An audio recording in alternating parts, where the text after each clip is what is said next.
ചരിത്രത്തിലാദ്യമായാണ് ഒരു മാർപ്പാപ്പ ഉത്തരാഫ്രിക്കൻ രാജ്യമായ അൾജീരിയ സന്ദർശിക്കുന്നത്. പ്രസിദ്ധരായ നിരവധി ദൈവശാസ്ത്രജ്ഞർക്കും സന്യാസി ശ്രേഷ്ഠർക്കും മെത്രാന്മാർക്കും ജന്മം കൊടുത്ത പ്രദേശമാണ് ഉത്തരാഫ്രിക്ക.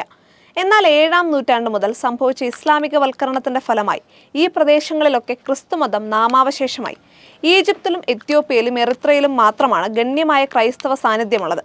1962 അൾജീരിയ ഫ്രാൻസിൽ നിന്ന് സ്വാതന്ത്ര്യം പ്രാപിക്കുമ്പോൾ പോലും അവിടെ 13 ലക്ഷം ക്രൈസ്തവരുണ്ടായിരുന്നു. ഇപ്പോൾ അവരുടെ സംഖ്യ 2 ലക്ഷത്തിൽ താഴെയാണ്. കത്തോലിക്കരുടെ സംഖ്യ വെറും 8000 മാത്രവും. മാർപ്പാപ്പയുടെ സന്ദർശനം അൾജീരിയയിലെ മതസ്വാതന്ത്ര്യത്തിന്റെ യഥാർത്ഥ ചിത്രം വെളിച്ചത്ത് കൊണ്ടുവരികയുണ്ടായി. ആരാധനാ സ്വാതന്ത്ര്യം നിലനിർത്താൻ എന്ന പേരിൽ അൾജീരിയയിൽ നിലവിലുള്ള നിയമങ്ങൾ നിയമവ്യവസ്ഥയ്ക്കകത്തു നിന്നുകൊണ്ട് ഇതര മതസ്ഥരെ സാമൂഹ്യമായി ഒറ്റപ്പെടുത്താനും അവരുടെ ആരാധനാ സ്വാതന്ത്ര്യം നിയന്ത്രിക്കാനും ഉദ്ദേശിച്ചുള്ളവയാണ്. അൾജീരിയയിൽ ക്രിസ്തുമതം ഔദ്യോഗികമായി നിരോധിക്കപ്പെട്ടിട്ടില്ല എന്നത് ശരിയാണ്. എന്നാൽ ക്രൈസ്തവരെ ശ്വാസം മുട്ടിക്കുന്ന ഒരു നിയമ സംവിധാനമാണ് അവിടെ നിലവിലുള്ളത്. രാഷ്ട്രത്തിന്റെ സമ്പൂർണ്ണ നിയന്ത്രണത്തിൽ ക്രൈസ്തവ സാന്നിധ്യം അപ്രസക്തമാക്കുന്ന ഒരു സംവിധാനം. ആഫ്രിക്കയിലെ ഏറ്റവും വലിയ രാജ്യമാണ് അൾജീരിയ. ജനസംഖ്യ 4.25 കോടി. ഇതിൽ 99% സുന്നി മുസ്ലിങ്ങളാണ്. എല്ലാ വിഭാഗത്തിലും പെട്ട ഇതര മതസ്ഥർ കഷ്ടിച്ച് 1% വരും. ഭരണഘടന അനുസരിച്ച് രാഷ്ട്രത്തിന്റെ മതം ഇസ്ലാമാണ്. നിയമത്തിലും പൊതുസമാധാനത്തിലും വിധേയമായി മാത്രമേ മതസ്വാതന്ത്ര്യം അനുവദിച്ചിട്ടുള്ളൂ. ആദർശ പ്രസംഗവും ആദർശത്തിന്റെ പ്രയോഗവൽക്കരണവും രണ്ടാണ്. വ്യക്തിയുടെ സ്വകാര്യ ജീവിതത്തിൽ നിന്ന് പൊതുസമൂഹത്തിന് ദൃശ്യമാകുന്ന വിധത്തിൽ ക്രിസ്തുമതം പുറത്തെത്തിയാൽ സർക്കാർ സംവിധാനങ്ങൾ സജീവമാകും. 2006 ഫെബ്രുവരി 28 മതപരിവർത്തനം സംബന്ധിച്ച് പുറത്തിറക്കിയ ഓർഡിനൻസ് നമ്പർ 63 വിവേചനപരമാണ്. അമുസ്ലിങ്ങളുടെ മതജീവിതം നിയന്ത്രിക്കുകയാണ് ഈ ഓർഡിനൻസിന്റെ ലക്ഷ്യം. ഈ ഓർഡിനൻസിലെ 11-ാം ഖണ്ഡിക അനുസരിച്ച് ഒരു മുസ്ലിമിനെ മറ്റൊരു മതത്തിലേക്ക് മാറ്റാൻ പ്രേരിപ്പിക്കുകയോ ഭീഷണിപ്പെടുത്തുകയോ പ്രലോഭിപ്പിക്കുകയോ ചെയ്യുന്നവർക്ക് 2 മുതൽ 5 വർഷം വരെ തടവോ 500,000 മുതൽ 1,00,000 വരെ ദിനാർ പിഴയോ ലഭിക്കാം. ഇസ്ലാം വിശ്വാസത്തെ തെറ്റായി ചിത്രീകരിക്കുന്ന ദൃശ്യ ശ്രാവ്യ മാധ്യമങ്ങൾ ഉൽപ്പാദിപ്പിക്കുന്നതോ സൂക്ഷിക്കുന്നതോ പ്രചരിപ്പിക്കുന്നതോ ശിക്ഷാർഹമാണ്. ഈ നിയമങ്ങൾ വളരെ വിശാലമായി വ്യാഖ്യാനിക്കുന്നതുകൊണ്ട് മതജീവിതം ദുഷ്കരമാകുന്നു.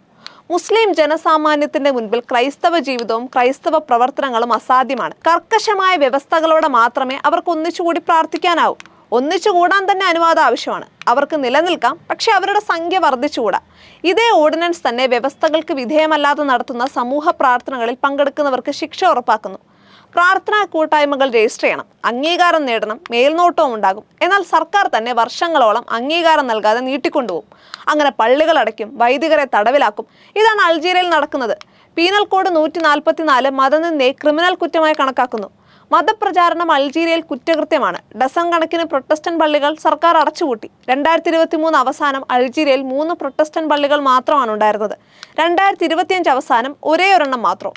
ആംനസ്റ്റി ഇന്റർനാഷണലിന്റെ കണക്കനുസരിച്ച് 2017 മുതൽ 100 കണക്കിന് അമുസ്ലിങ്ങളെയാണ് ജയിലിലടച്ചത്. 2005 നിയമമായി തീർന്ന അൾജീരിയൻ ഫാമിലി കോഡ് ഖണ്ഡിക 30 പ്രകാരം ഒരു മുസ്ലിം സ്ത്രീക്ക് ഒരു അമുസ്ലിമിനെ വിവാഹം കഴിക്കാനാവില്ല. ഒരു ക്രൈസ്തവന് മുസ്ലിം സ്ത്രീയെ വിവാഹം കഴിക്കണമെങ്കിൽ മുൻകൂട്ടി ഇസ്ലാം മതത്തിൽ ചേർന്നിരിക്കണം. വടക്കൻ അൾജീരിയയിലെ കബീലിയ പ്രദേശത്ത് പ്രൊട്ടസ്റ്റന്റ് ക്രൈസ്തവ സഭകളും പെന്തക്കോസ്റ്റൽ ഗ്രൂപ്പുകളും ശക്തമാണ്. അവ ന്യൂനപക്ഷമാണെങ്കിലും അവരിൽ അനേകം പേർ മതസ്വാതന്ത്ര്യമുള്ള രാജ്യങ്ങളിലേക്ക് കുടിയേറിയിരിക്കുകയാണ്. ക്രിസ്തു മതത്തെ വൈദേശിക പാശ്ചാത്യ മതമായി കാണുന്ന അൾജീരിയയിൽ മതപരമായ സംഘർഷങ്ങൾ കൂടി വരുന്നതാണ് കുടിയേറ്റത്തിന് കാരണം. പള്ളികൾ മാത്രമല്ല, ക്രൈസ്തവരുടെ സമൂഹ മാധ്യമങ്ങളും സർക്കാർ അടച്ചുപൂട്ടുന്നുണ്ട്. അഹമ്മദിയ വിഭാഗത്തിൽപ്പെട്ടവരും വിവേചനം നേരിടുന്നുണ്ട്. അവരെ രാഷ്ട്രം മുസ്ലിങ്ങളായി കാണുന്നില്ല. 1.5 ലക്ഷത്തോളം യഹൂദർ ഉണ്ടായിരുന്ന അൾജീരിയയിൽ ഇന്ന് അവരുടെ എണ്ണം അങ്കുലി പരിമിതമാണ്. യഹൂദ വിരോധം പ്രകടിപ്പിക്കുന്നത് അൾജീരിയയിൽ വളരെ പ്രകടമാണ്.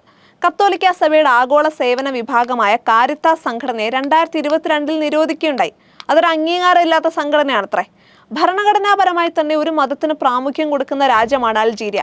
മതസ്വാതന്ത്ര്യം നിലവിലുണ്ടെന്ന് അവകാശപ്പെടുന്നുണ്ടെങ്കിലും പ്രായോഗികമായി ആ സ്വാതന്ത്ര്യം അനുഭവിക്കാൻ എല്ലാ മതസ്ഥർക്കും കഴിയുന്നില്ല എന്നതാണ് വാസ്തവം. മതസ്വാതന്ത്ര്യത്തിന്റെ അന്താരാഷ്ട്ര മാനദണ്ഡങ്ങൾ പാലിക്കപ്പെടുന്നില്ല. രാഷ്ട്രീയ പ്രചാരണത്തിന് വേണ്ടി വിദേശ ഫണ്ട് കൈപ്പറ്റുന്നു, വെറുപ്പ് പ്രസംഗിക്കുന്നു, പ്രവാചകനെ നിന്ദിക്കുന്നു, തെറ്റായ പ്രചരണത്തിന് സാങ്കേതികവിദ്യ ഉപയോഗിക്കുന്നു, ഗൂഢാലോചന നടത്തുന്നു, രാജ്യസുരക്ഷ അപകടത്തിലാക്കുന്നു തുടങ്ങി നിരവധി കാരണങ്ങൾ ചൂണ്ടിക്കാട്ടി വ്യക്തികളെ ജയിലിലടയ്ക്കുന്നു. ബർഗർ വംശജനും Saint Augustine coordination of Christians in Algeria എന്ന സംഘടനയുടെ ചെയർമാനുമായ സുലൈമാൻ ബുഹാഫിനെ മതനിന്ദയുടെ പേരിൽ 3 വർഷം തടവിലിട്ട ശേഷം 2024 മോചിപ്പിച്ചത്. ന്യൂനപക്ഷ വിഭാഗങ്ങൾക്ക് സുരക്ഷിതത്വവും സ്വാതന്ത്ര്യവും അനുഭവിക്കാൻ കഴിയുന്ന ഒരു സാഹചര്യം ഉണ്ടാക്കാൻ മാർപ്പാപ്പയുടെ സന്ദർശനം ഉതകും എന്ന് പ്രതീക്ഷിക്കാം.